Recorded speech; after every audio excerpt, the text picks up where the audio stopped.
திருநாட்டில் சமகால முஸ்லிம்களுக்கு மத்தியிலே ஒவ்வொரு முஸ்லிமும் தன்னுடைய தேசப்பற்றை வெளிப்படுத்துவதற்கு ஒரு நிர்பந்த சூழலில் தள்ளப்பட்டிருக்கிறார் என்பதை நினைத்து பார்க்கின்ற பொழுதும் ஒரு மிகப்பெரிய வேதனையாக இருக்கிறது.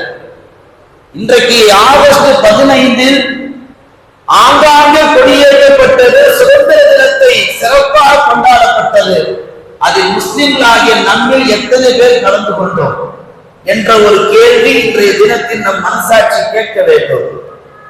நம் நாட்டுக்காக, நம்முடைய எதிர்காலத்துக்காக பாடுபட்ட முன்னோர்கள், அவர்கள் தினத்தை இன்றைக்கு நாம் நினைவில் வைத்து அவர்களுக்காக அல்லாஹ்விடத்தில் துஆ செய்வதற்கு நம்மில் எத்தனை பேர் இன்றைக்கு தயாராக இருந்தோம்?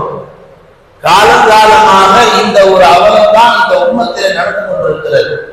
அன்பார்ந்தவர்களே, இன்றைக்கு எத்தனையோ பேர் சுதந்திரத்தை பற்றி முழுமையாக தெரியாமல், சுதந்திரம் என்று சொன்னால் என்ன, எதற்காக வாங்கி தரப்பட்டது என்பதை வரலாறுகளை விளங்காமல் முஸ்லிம் சமூகத்திலே ஒரு நவீன சமூகம் உருவாகி கொண்டிருக்கிறது. இன்றைக்கு தேதிக்கு 5 வயசு 10 வயசு ஒரு சிறுவனை கூப்பிட்டு இந்தியா சுதந்திரம் அடைவதற்கு முதலில் காரணம் யார் என்று கேட்டால் அவன் ஒரு 10 பேர் அடங்குவான். மரியாதைக்குரிய மகாத்மா காந்தி, ஜவஹர்லால் நேரு, சுபாஷ் சந்திர போஸ், இப்படி எத்தனையோ தலைவருடைய பெயர்களை இன்றைக்கு 5 வயதிலிருந்து 10 வயதுக்கு உட்பட்ட மாணவர்கள் இந்தியா சுதந்திரம் அடைந்ததற்கு இவர்கள் தான் காரணம் என்று அவர்களுக்கு சொல்லப்பட்டிருக்கிறது, திணிக்கப்பட்டிருக்கிறது. அது மாத்திரமல்ல, இவர்களின் புகைப்படங்கள் எல்லாம் காவல் நிலையங்களிலும் நீதிமன்றங்களிலும் முக்கிய அலுவலகங்களிலும் இன்றைக்கு மாற்றப்பட்டிருக்கிறது. இது வரவேற்கத்தக்கது. ஒரு காலமும் முஸ்லிம் சமுதாயம் இதை வெறுக்காது.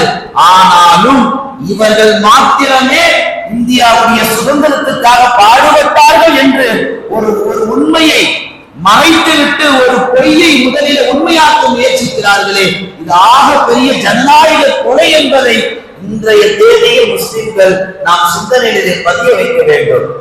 அன்பார்ந்தவர்களே, வளர்ந்து வரக்கூடிய இந்த தலைமுறையினருக்கு இந்தியாவுடைய சுதந்திரம் யாரால் வாங்கி தரப்பட்டது என்ற ஒரு வரலாறு தெரியாமல் இன்றைக்கு நாம் வளர்ந்து வந்து கொண்டிருக்கிறோம். இது எவ்வளவு பெரிய ஆபத்தில் கொண்டு போய் விடும் தெரியுமா? அதற்கு உதாரணங்கள் சொல்வதாக இருந்தால், ஏறக்குறைய ஒரு 15 ஆண்டு காலமாக இந்த இந்திய மண்ணில் நம்மை முஸ்லிம்களாக சித்தரிக்க முடியாது. தன்னை முஸ்லிம் என்று எந்த கட்டத்திலும் வெளிப்படையாக அடையாளப்படுத்துவதற்கு ஒரு விதமான ஒரு தயக்கமும், ஒரு கூச்சமும், ஒரு பயமும்